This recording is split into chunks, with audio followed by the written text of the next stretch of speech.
The Walter Cronkite School of Journalism and Mass Communication at Arizona State University is honored to be a supporter of Indian Country Today. Working with award-winning professors, Cronkite students learn news reporting, social media, shooting and editing videos, and producing content for communications industries. Cronkite's 15 professional programs give students the opportunity to cover critical issues throughout the U.S. and beyond. Learn more at cronkite.asu.edu.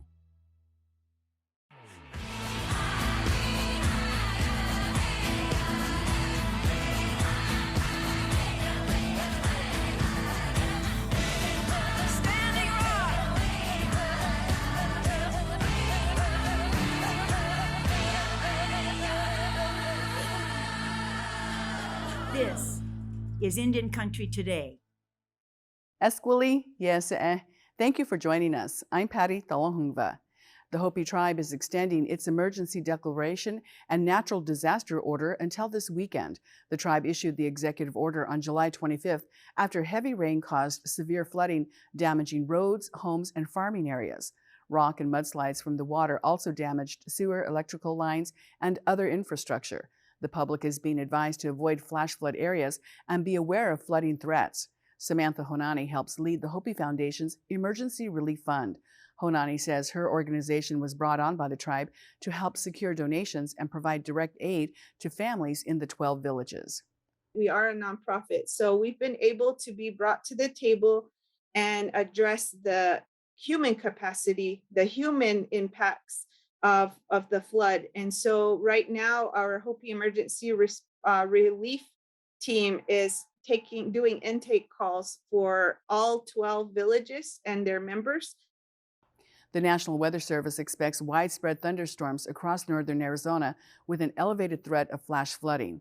To find out how you can help, visit hopifoundation.org. Rising COVID infection rates are being linked to the Delta variant, and tribes are seeing cases among those who are unvaccinated. In Oklahoma, just last week, 600 new cases were reported, the highest number since January. According to the Cherokee Nation, 90% of hospitalizations are due to COVID-19 unvaccinated patients. The tribal health system is temporarily suspending elective surgeries to care for the rising number of COVID patients. In Alaska, cases are also rising, according to the Anchorage Daily News, which reported more than 376 new cases and 3 more deaths. About 165 million Americans are fully vaccinated, which is less than half the total U.S. population, according to the CDC.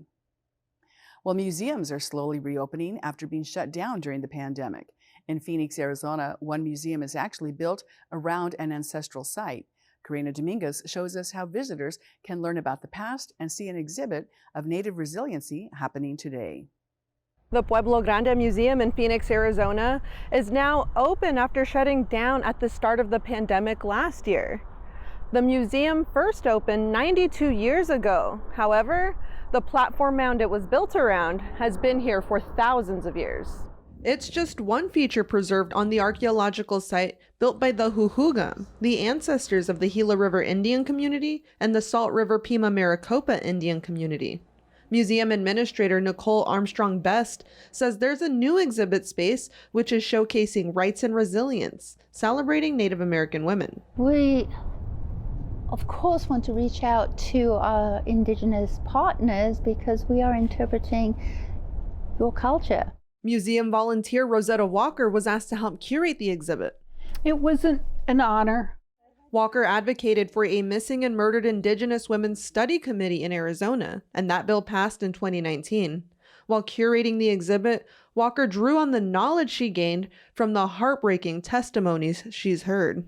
It was hard to relive some of that, but sometimes I think that Creator places me in positions where I can share information where it'll be best served. The exhibit is running through September 18th. The museum is operating at a 75% capacity with a mask mandate and plenty of hand sanitizing stations.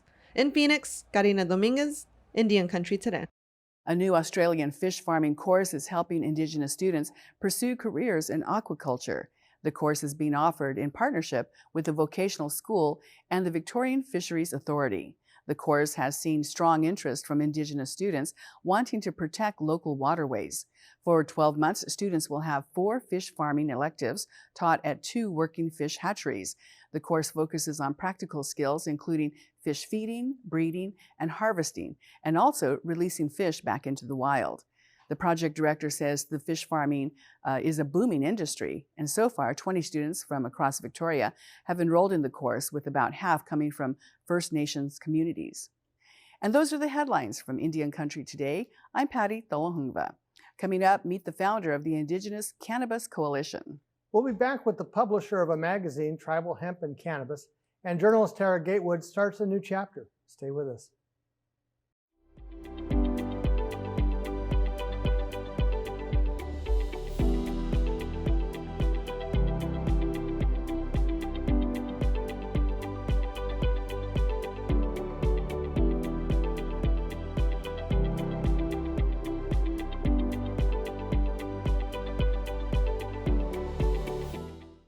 Mary Jane Oatman launched a magazine last year called Tribal Hemp and Cannabis. She serves as the executive director of the Indigenous Cannabis Coalition, a nonprofit based in Kamiah, Idaho. The magazine is published quarterly by Mary Jane and her mother, Judy Oatman, to highlight natives that invest in industrial hemp and marijuana. Her interest in cannabis goes back to her childhood when her grandparents went to prison for growing marijuana in the 1980s. Her mother wrote about this in the first issue of THC. Welcome, Mary Jane. Let's start with your story. Thank you so much for having me. Tatsmewi Oikolotitoken Ka Inam Himyuma. I'm joining you all from the homelands of the Nimipu people in present-day Idaho. Welcome. Thank you so much. Let's start with the overview of your story and how you started publishing this magazine. Oh, goodness. After the 2014 Farm Bill, when our tribes were left out of opportunities for agriculture, I really amplified the action of the Indigenous Cannabis Coalition by actually creating that organization so that we would have an opportunity for tribes to be able to share conversation about cannabis compliance, regulation.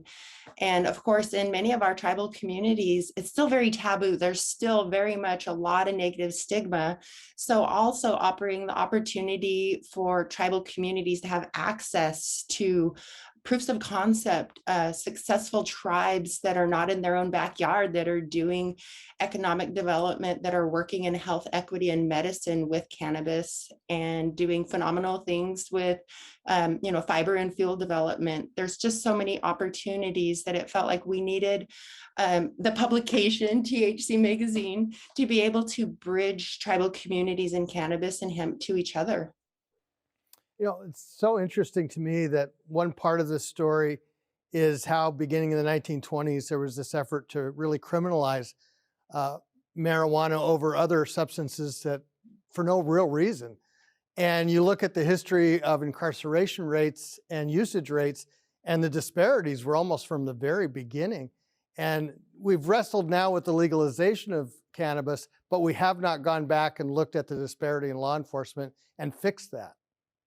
That's very much the work that a lot of different organizations, including the Indigenous Cannabis Coalition, are working towards, is the social justice aspect of the criminalization of plant medicine.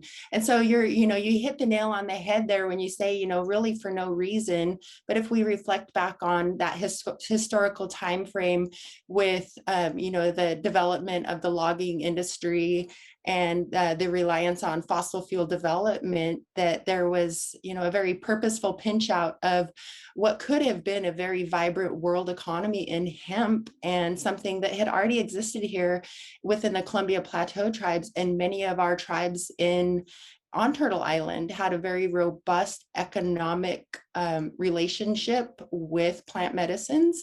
And it's documented. It's a part of our traditional ecological knowledge to this day. And that's what we're using with the Indigenous Cannabis Coalition to educate outwards as well to other organizations, that when they talk about social equity, that conversation must also include the protection of tribal sovereignty, our spirituality in plant medicines as well. With tribal use of plant medicine and on the economic side, particularly with hemp and some other things, what kind of was the beginning of that going back in time? Well, I would never be so bold as to speak on behalf of any other Indigenous community because there's really there's a lot of trauma related to the separation of our plant medicines in a lot of different communities, and we're at varying stages of reclamation of what that means, to our healing. But for our Nez Perce people, we have a very strong, our contact with the Lewis and Clark expedition wasn't until the early 1800s. But even prior to that, there was a lot of written documentation from the fur trade journals that talk about specific plant medicines that included our hemp and our smokable hemp flowers, as well as the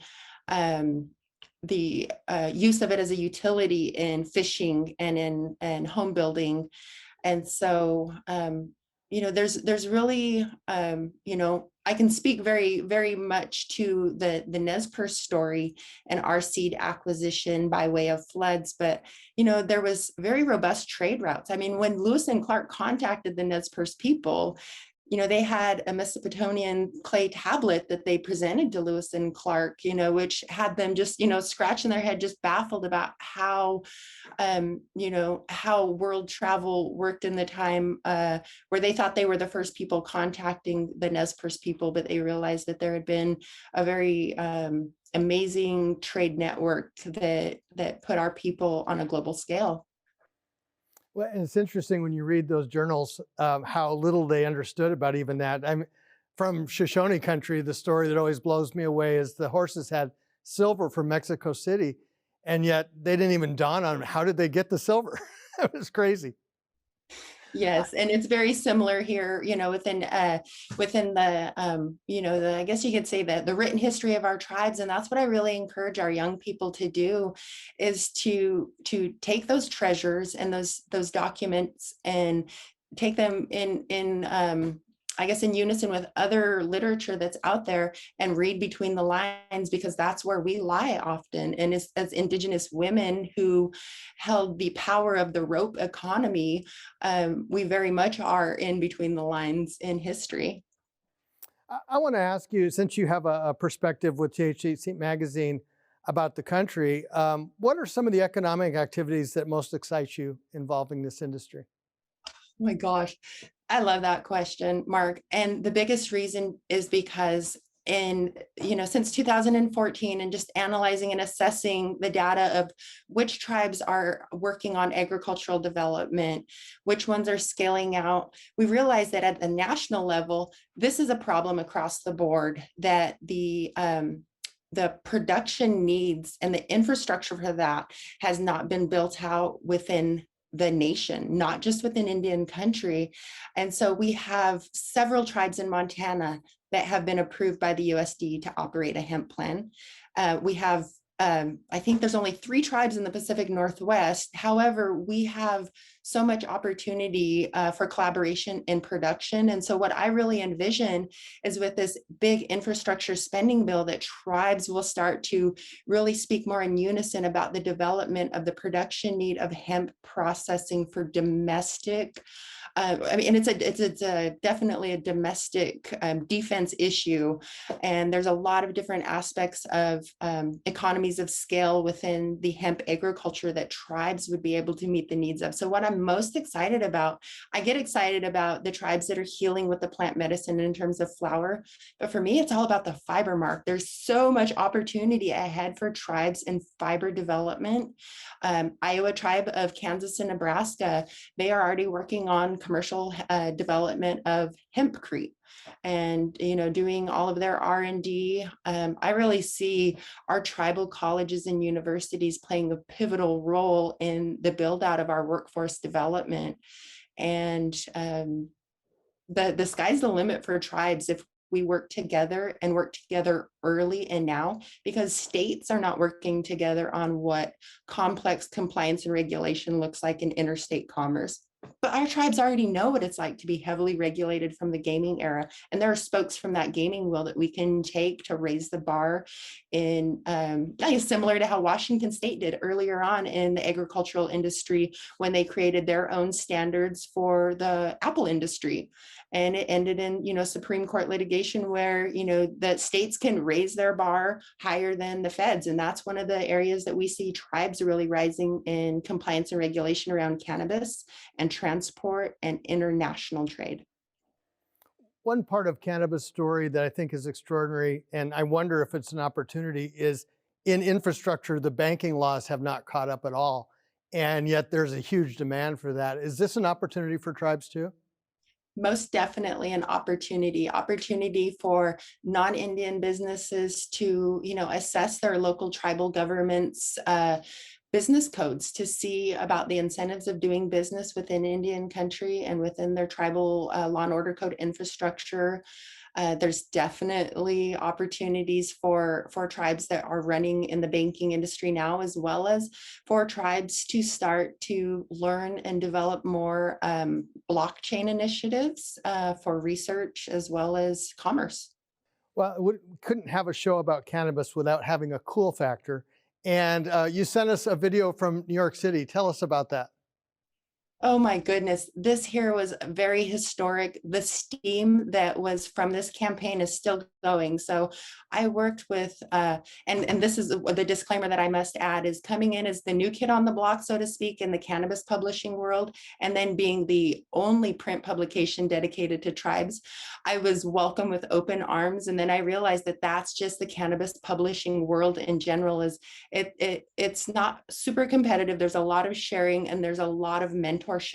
And so I had one of my magazines picked up, and Honeysuckle magazine, their publisher, Ronit Pinto, she said, "This is phenomenal. And I'm working on a campaign. I do billboard campaigns in New York City as a part of my work." And her magazine is based in New York City. And so she said, "I really want to do something outside of the box." For my 420 campaign takeover, which was in 2021, she really desired to do a BIPOC women campaign. And so she put me to task and I said, well, let's raise the bar on that because we're really having strong conversations about international commerce and trade, because our Indigenous brothers and sisters in Canada are, facing a lot of challenges since the authorization of federal legalization of cannabis up there. So we partnered with Legacy 420 out of Mohawk territory and did an amazing campaign about breaking down borders in cannabis. And we took over the NASDAQ billboard on Wall Street in New York City as the first Indigenous international cannabis campaign in the nation. Opportunities abound. Thank you so much, Mary Jane Oatman. Thank you so much.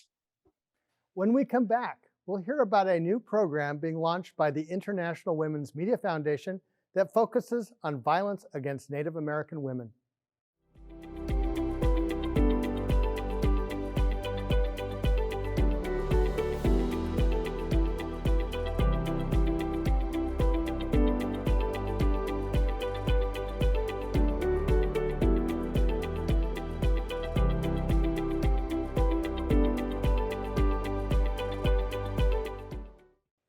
For 16 years, listeners heard Tara Gatewood hosting hundreds of programs on the radio show Native America Calling.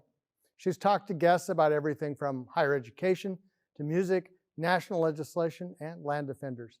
However, last week was her last day on the air, and now she's taking on a new role. She's joining the International Women's Media Foundation, and she will lead a program focusing on news coverage on the high rates of violence against Native American women and girls in the United States. Tara Gatewood joins us now to talk about the next step in her career. Welcome, Tara. Mark, it is a pleasure and honor to be joining you and your viewers today. Inakakim Herimba, and it is just a joy to be thinking out loud with you today. Excellent. Well, this is a different role for you to be on the other side of this microphone. So let's start with the big picture. What's the primary objective of this new task? Well, Mark, this is something really exciting because the International Women's Media Foundation is truly honoring Native journalists and the role that we play in bringing our story forward. And so this new initiative is to not only bring a better understanding of who we are as Indigenous people, but also a deeper understanding of this issue that affects definitely our Native nations. And so I will be leading up an initiative that is not only strengthening journalists, the ability to do their work, as well as bring our stories forward, as well as talking with community members as well.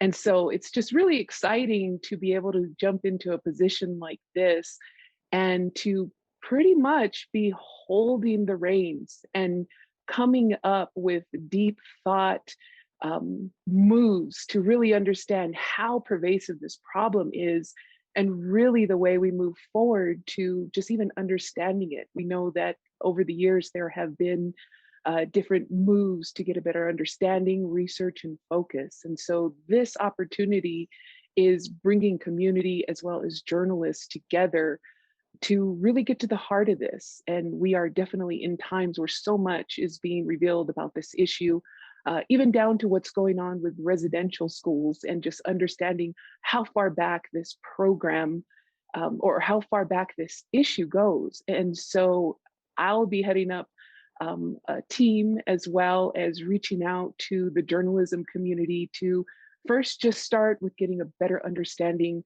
of what it is we're facing. And I think this kind of deep focus is really needed, especially now with so many people wanting to understand the history of this issue and getting to the heart of where it all begins. Because a lot of times journalism parachutes in to get the story when something tragic happens. And as we know, and as I've learned through my coverage with Native America Calling, it's not just one incident, it's not just one family, it's about community, it's about culture, it's about history, and there's just so much involved. And so I'm really looking forward to just connecting all that needs to be connected and empowering more journalists to ask the questions that they need to get a better understanding, and maybe even encourage others outside of our Native circles to really get a true focus on how much this issue affects us.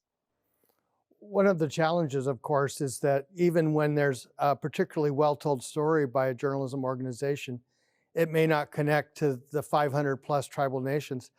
How do you pull back that lens and look for the big picture on how this impacts all communities? Sure. Well, I think it all begins with understanding our Native communities. And I live in my home community. And so the day starts with understanding how a community connects. My day ends there too. And I think having this kind of rooted focus is really the invitation that we are bringing to more people to understand how this affects the community.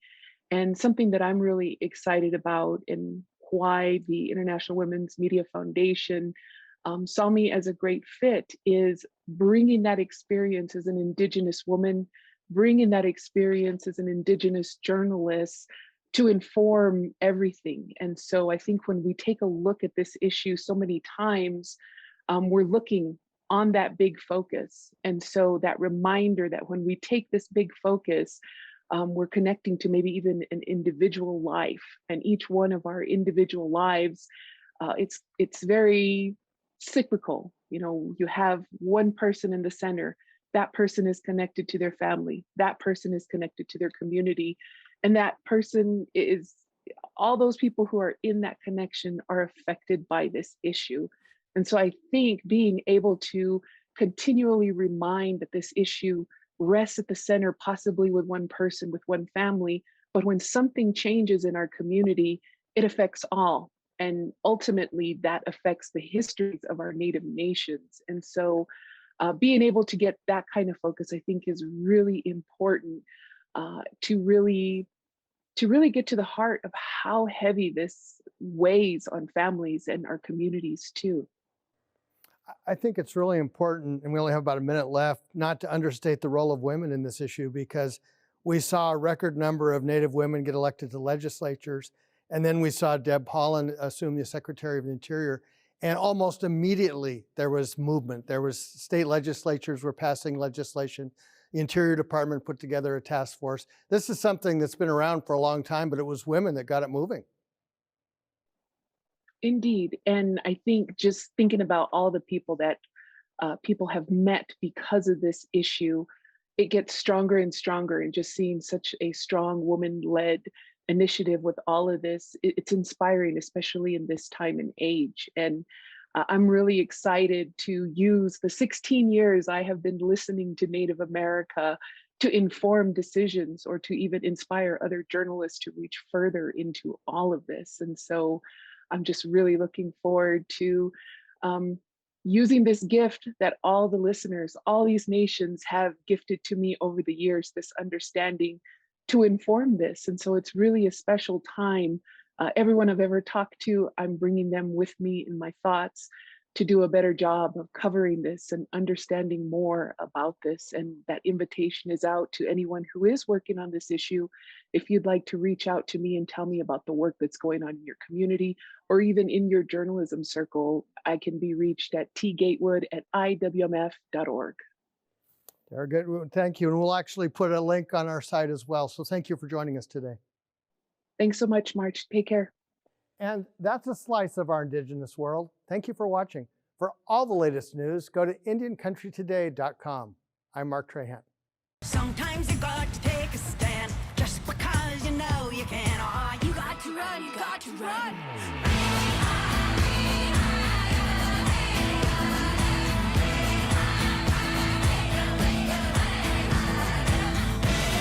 Standing rock.